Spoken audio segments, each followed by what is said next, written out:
Shirley Mayfield had always dreamed of a great love that would get her out of the dreary Liberty City neighborhood on the outskirts of Miami.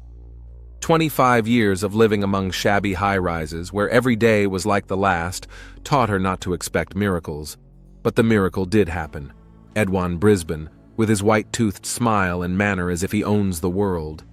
Their first meeting was at the Fresh Market supermarket, where Shirley was working as a cashier for the 3rd year.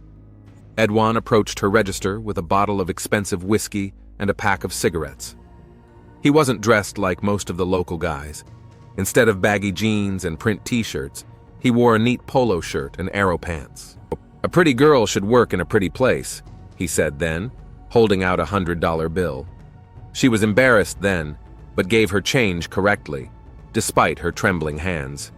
He left her his number on the check and left without waiting for a response. For 3 days, Shirley stared at that number, written in sprawling handwriting. Her best friend Kayla Benbow kept telling her to call. "Guys like that don't go out of their way, especially around here," she urged as they sat in the little diner where Kayla worked as a waitress. When Shirley finally made up her mind, things spun at an unbelievable speed. Dinners at restaurants she'd only heard of before, walks along the waterfront, jewelry she could never afford on her salary. Edwan said he had a small business importing exotic fruit, and Shirley didn't ask too many questions. Why would she, when she finally had a man in her life that made her feel like a princess? The marriage proposal followed 8 months into the relationship. It happened in a small restaurant overlooking the ocean. A small diamond ring presented on a dessert plate made her burst into tears of happiness. Selah had helped organize the wedding, though Shirley sometimes noticed something akin to envy in her eyes. However, who wouldn't be jealous of such happiness? The wedding was modest. Shirley had almost no relatives left, and Edwin said his family was scattered all over the country and couldn't come. They signed at the municipality and then had a small reception at the cafe where Kayla worked. Among the guests was Darian Slocum, whom Edwan introduced as his business partner. The tall man with the hard stare seemed strange to Shirley. He hardly smiled at all and was always whispering about something with her newfound husband. "I have a surprise for you," Edwan said the morning after the wedding. He handed her an envelope with 2 airline tickets to Nassau, the capital of the Bahamas. "Honeymoon, baby. A week in paradise." Shirley screamed with delight and threw herself around his neck. She'd never been outside of Florida, and here was an overseas trip. It didn't take long to pack. A new suitcase, bathing suits, summer dresses, a wide-brimmed hat. Shirley prepared for the trip as if it were the most important event in her life. Kayla helped her pick out her outfits, though she was becoming more and more silent by the day. "Is everything okay?" Shirley asked one day, noticing her friend staring wistfully out the window. "Yeah, just jealous a little. You're so lucky to have Edwan. There are no men like that anymore." Shirley hugged her friend. "And your prince will be found too. In the meantime, I'll bring you a magnet from the Bahamas." They laughed, but Shirley thought Kayla's laughter sounded a little fake. The flight to Nassau took less than an hour. When they stepped off the plane, Shirley was struck by the humid tropical air, filled with the scents of flowers and salt. A cab took them to the Paradise Beach Hotel, a small but cozy hotel on the front line. Their room was on the 3rd floor and had a balcony overlooking the ocean. "God, it's like a dream," Shirley whispered, looking out at the turquoise water stretching to the horizon. Edwan hugged her from behind. "Just the beginning, baby. Just the beginning."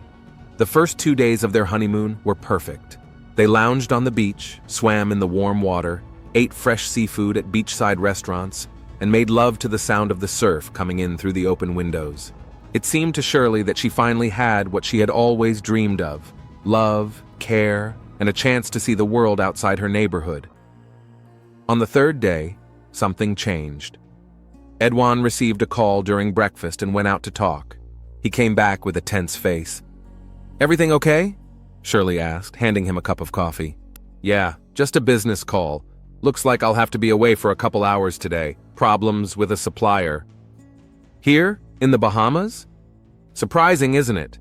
But business doesn't wait. You don't miss a couple hours without me, do you? You get a tan, go for a swim. I'll be back for lunch?"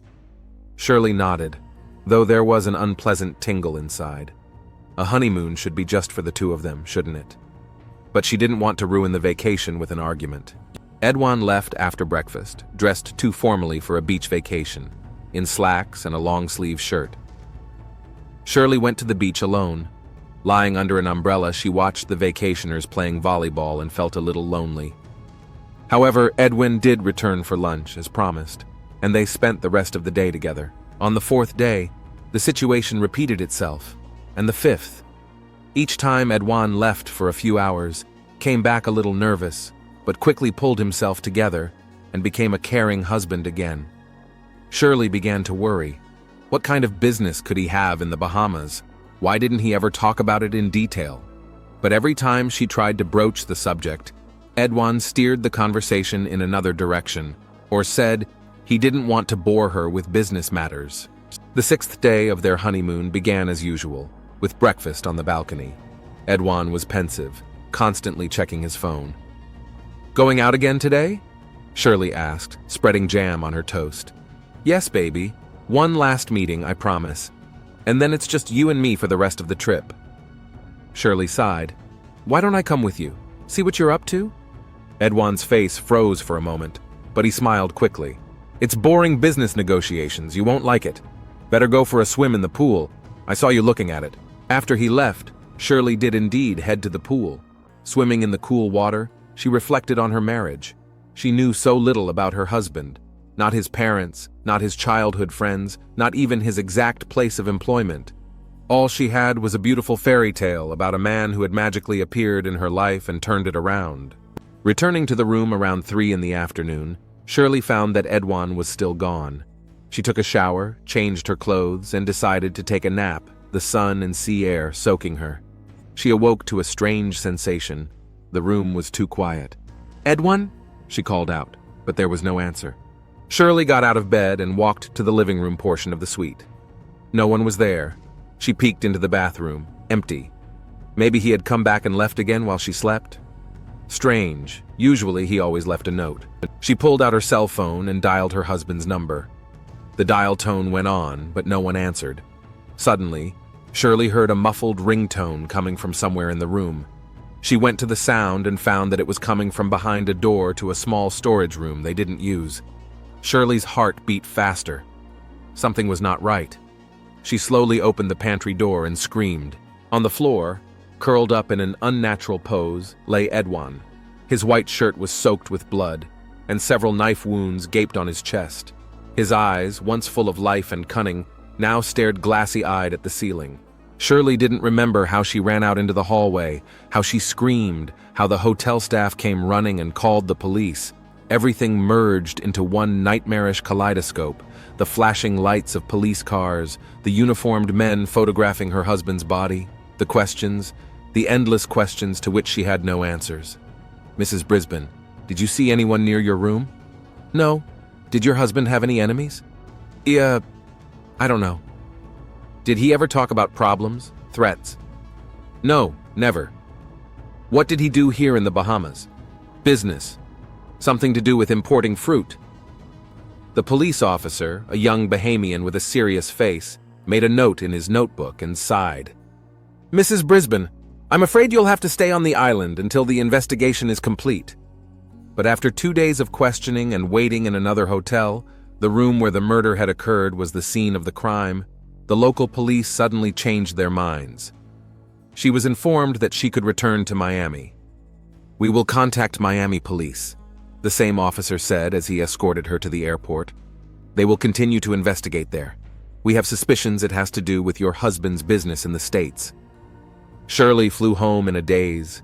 A week ago, she was a happy bride going on a wedding trip. Now she was a widow, returning from a body packed in a coffin and transported in the cargo hold of the same airplane. Suddenly, she realizes she knows almost nothing about the man she married.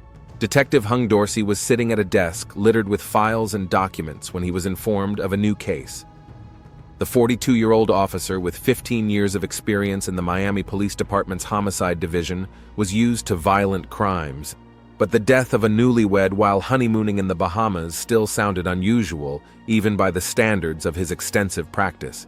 Edwan Brisbane, 30 years old, stabbed to death in a hotel room in the Bahamas, Dorsey pronounced, reviewing the preliminary report. His wife found the body. Bahamian police are turning the case over to us because they believe the roots of the crime are here in Miami. Dorsey's partner, Officer Rodriguez, leaned back in his chair. What makes them think that? They have reason to believe Brisbane was more than just a tourist. They found his cell phone with messages indicating a meeting with some kind of supplier. Given the specific nature of the Bahamas as a transshipment point for drug trafficking. I see, Rodriguez nodded.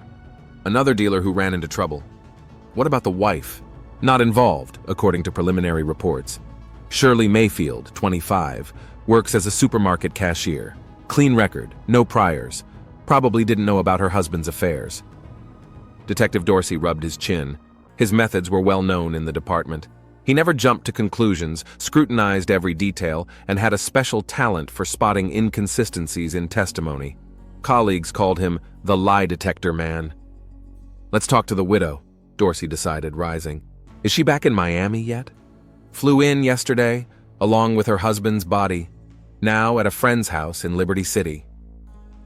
The Liberty City neighborhood wasn't the cops' favorite place to be. High crime rates, dilapidated buildings, and a general air of hopelessness made it one of Miami's most disadvantaged neighborhoods. Dorsey's car stood out from the shabby cars of the locals, attracting wary glances. The house where Shirley was staying was a typical apartment building with peeling paint and bars on the first-floor windows.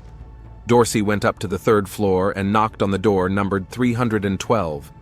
A young, dark-skinned woman with tired eyes opened. Yes? Detective Hung Dorsey, Miami PD. He introduced himself, showing his badge. I need to speak to Shirley Mayfield. The woman nodded. I'm Kayla Benbow, Shirley's friend. She's not in the best of health. I understand, but this is important. We're investigating her husband's death. Sayla reluctantly let the detective into the small apartment. In the living room, a frail figure sat on the sofa, Shirley Mayfield, dressed in black, eyes swollen with tears. Mrs. Brisbane? Dorsey addressed her. I am Detective Hung Dorsey. I'm sorry for your loss. May I ask you a few questions? Shirley nodded slowly without raising her eyes. Kayla sat down beside her, taking her friend's hand. Tell me about your husband. What did he do? He had a business importing exotic fruits, Shirley answered quietly.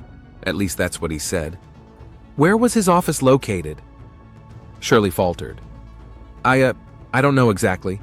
He never invited me there. Said it was a boring place. Dorsey made a note in his notebook. And which of his co-workers or partners do you know? Just Darian Slocum. He was at our wedding. Edwan introduced him as a business partner. Who else did your husband surround himself with? Friends, relatives? Shirley shook her head. He hardly had any friends. He said his parents were dead, and he didn't socialize with the rest of his relatives. The further the conversation went, the more Dorsey realized that he was facing a classic case, a woman who had no idea who her husband really was. A story repeated hundreds of times in his practice. Mrs. Brisbane, let me ask you a direct question, Dorsey said after a series of qualifying details.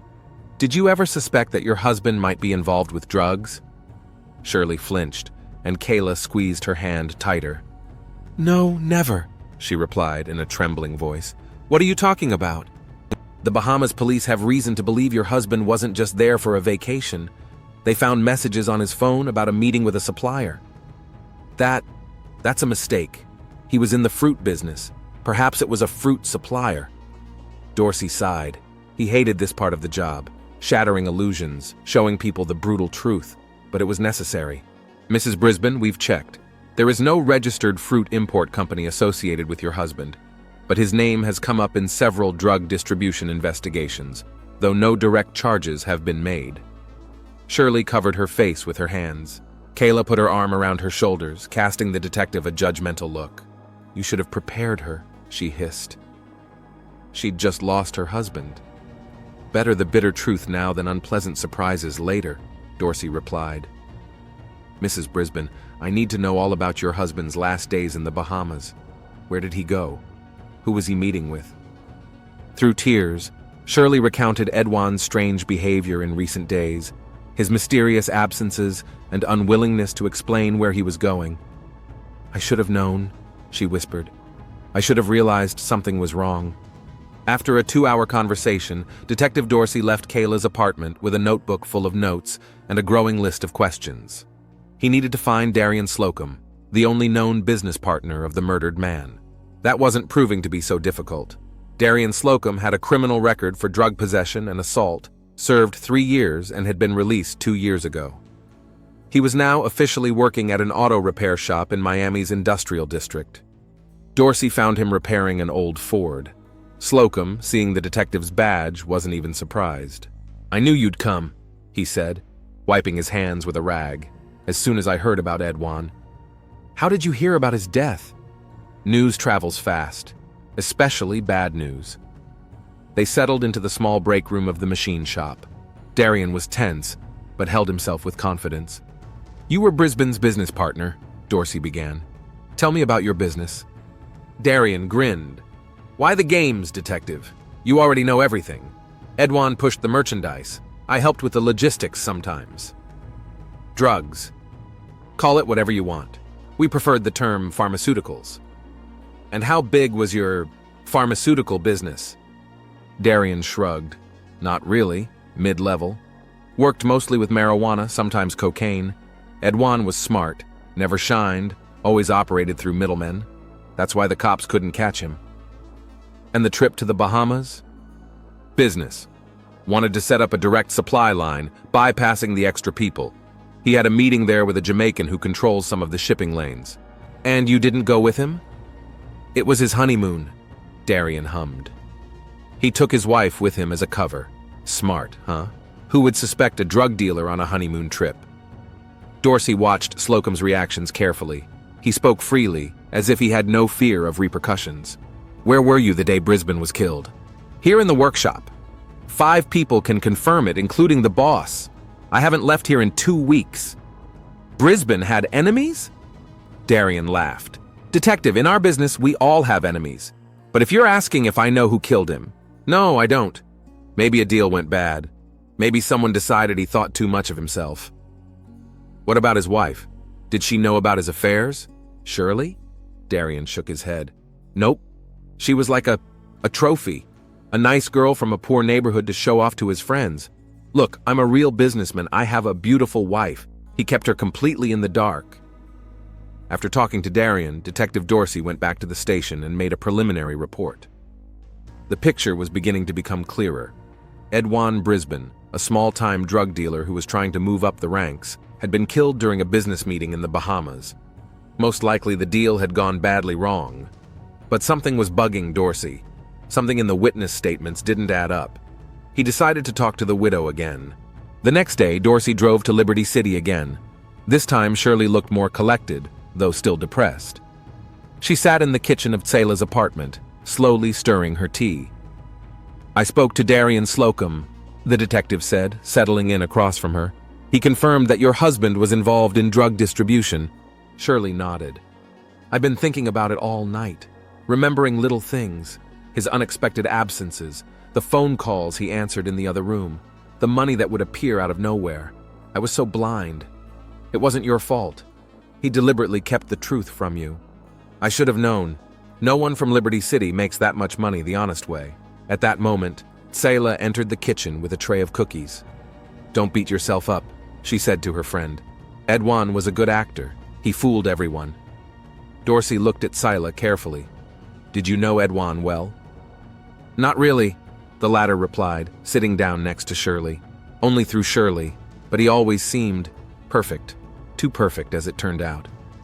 "Mrs. Brisbane," Dorsey continued, "I'd like to clarify some details of your stay in the Bahamas.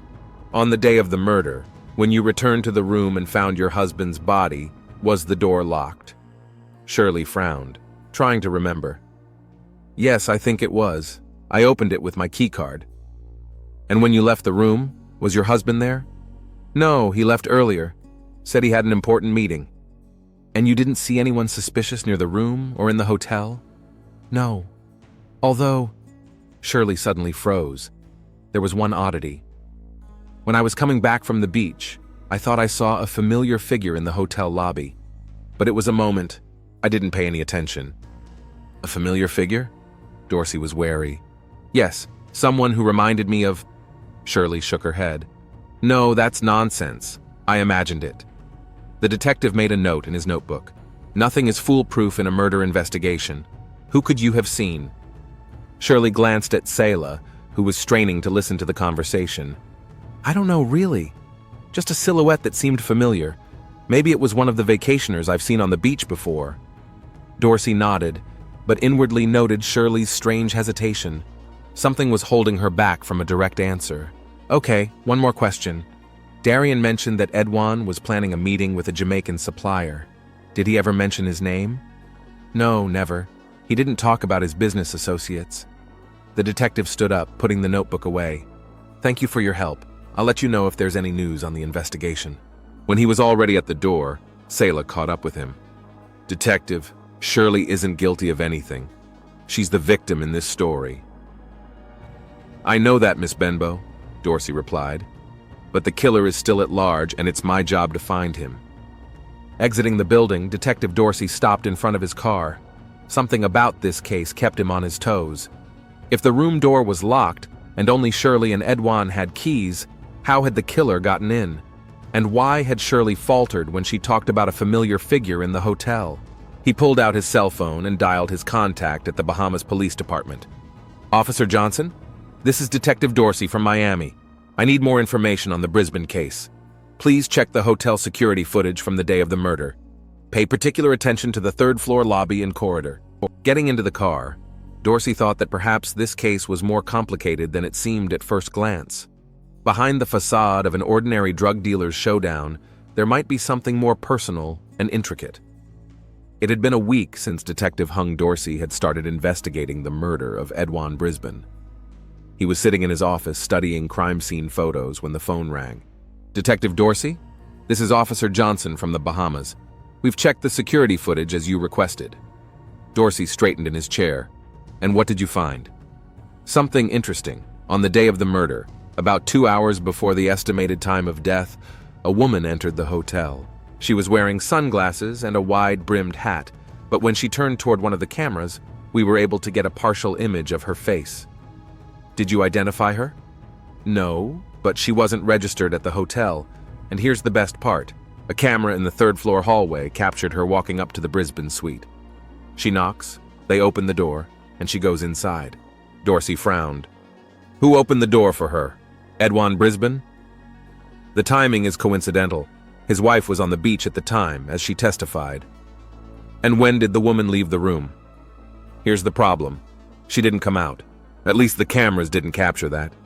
There's a blind spot at the end of the hallway near the stairs. She probably left through it. Dorsey rubbed his chin. Send me the footage of this woman. Also, check all passengers who flew from the Bahamas to Miami on the day of the murder and the next day. After the call, the detective opened the witness file. Shirley Mayfield said she saw a familiar figure in the hotel lobby. Who would she recognize in the Bahamas other than her husband? Had someone from Miami followed the couple to the islands?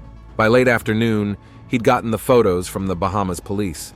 The quality wasn't the best, but one of the shots did show a woman in a wide-brimmed hat and dark glasses. She was carefully looking away from the cameras, but at one point she turned around and part of her face was in the frame. It wasn't enough for a reliable identification, but Dorsey still printed out the photo. The next day, he went to Liberty City again. This time, Shirley was alone. Kayla had gone to work at the coffee shop. Detective Dorsey. Shirley looked surprised to see him on the doorstep. Is something wrong? I have some new information, Dorsey replied, walking into the apartment. On the day your husband was murdered, a woman came to your room. Do you know anything about it? Shirley shook her head. No, I was at the beach. When I came back, Edwan was already... She fell silent, unable to pronounce the word dead. Dorsey pulled out a photograph. This is a surveillance shot. Can you identify her? Shirley scrutinized the picture, her eyebrows shifting. It's hard to tell. You can barely see the face. And the figure? The gait? Does anything seem familiar? Shirley froze, her gaze becoming intense. I'm not sure. Last time you mentioned seeing a familiar figure in the hotel lobby. Could that have been her? It could have been, Shirley replied uncertainly. But I really can't say for sure. Dorsey put the photograph away. Mrs. Brisbane, every detail is important to the investigation. If you have any suspicions at all, you must tell me. Shirley lowered her eyes. Detective, I lost my husband. Turns out he was a drug dealer. My life is ruined. I really don't know who could have come to his hotel room. Dorsey decided to come at it from a different angle. Tell me about Sile Benbow. How long have you been friends? Since we were kids, we grew up in the same neighborhood, went to the same school. She was always there for me in times of need. She knew Edwan before you met him? Shirley looked at the detective in surprise. No, of course she didn't. She met him through me. And what was their relationship like? The usual. Friendly. Shirley frowned. Why the questions, detective? Dorsey didn't answer directly. Is Miss Benbow at work right now? What cafe does she work at? Martha's. It's 3 blocks from here. Leaving the apartment, the detective headed for the cafe in question. He needed to dig deeper into the backgrounds of everyone involved in this story. Martha's Cafe was a small establishment with worn couches and faded photographs on the walls. Kayla Benbow was wiping down the counter when Dorsey stepped inside. When she saw the detective, she tensed. What brings you here?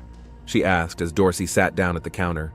Wanted to ask some questions about Edwan Brisbane, he replied, watching her reaction carefully. Kayla shrugged her shoulders. I've already told you everything. He was my friend's husband. Now we know he was a drug dealer. What else? What kind of relationship did you have with him? I told you none.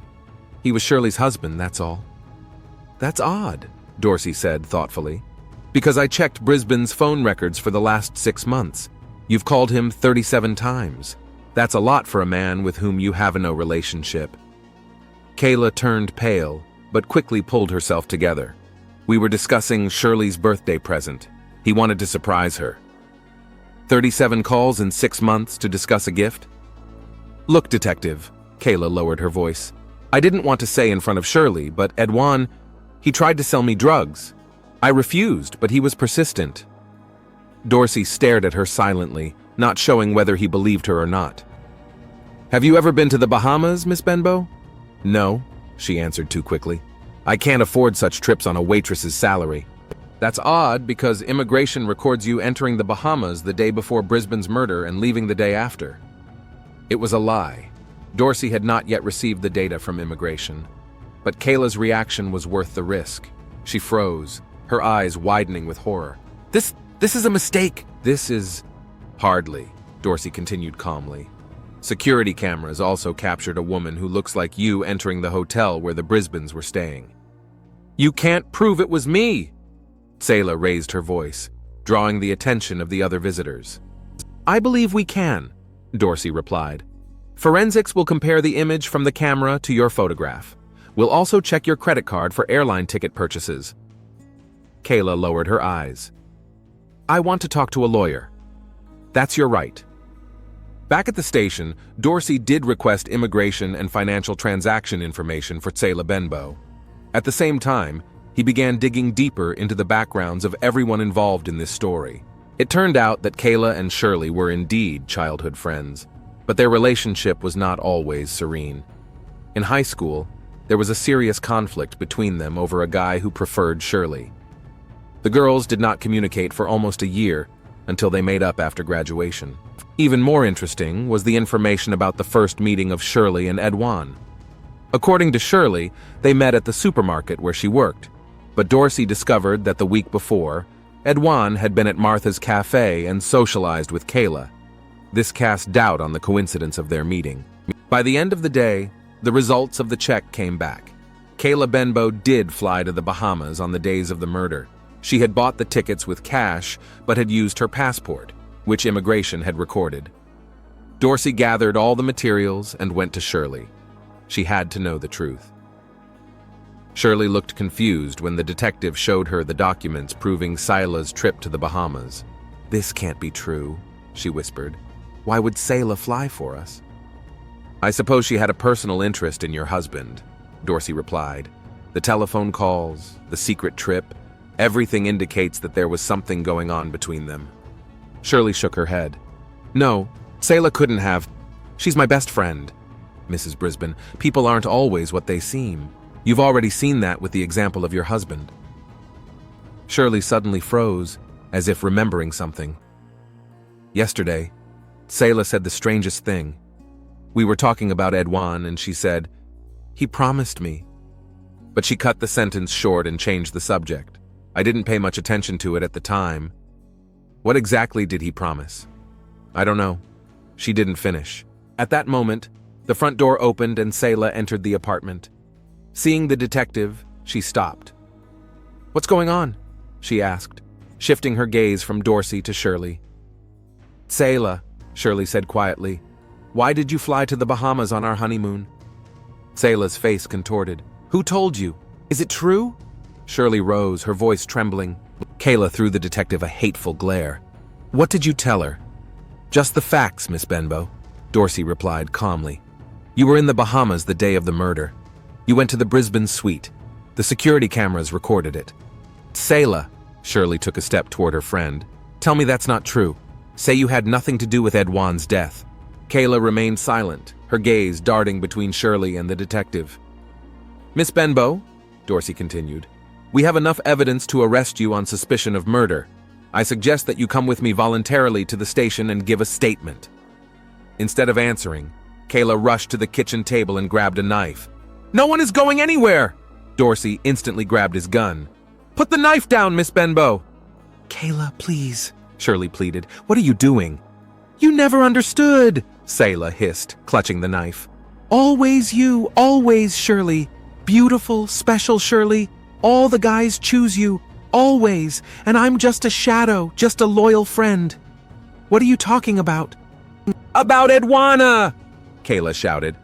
"I met him first! I brought him to that supermarket! I arranged your chance meeting! He was supposed to be mine!" Shirley backed away in shock. "What?"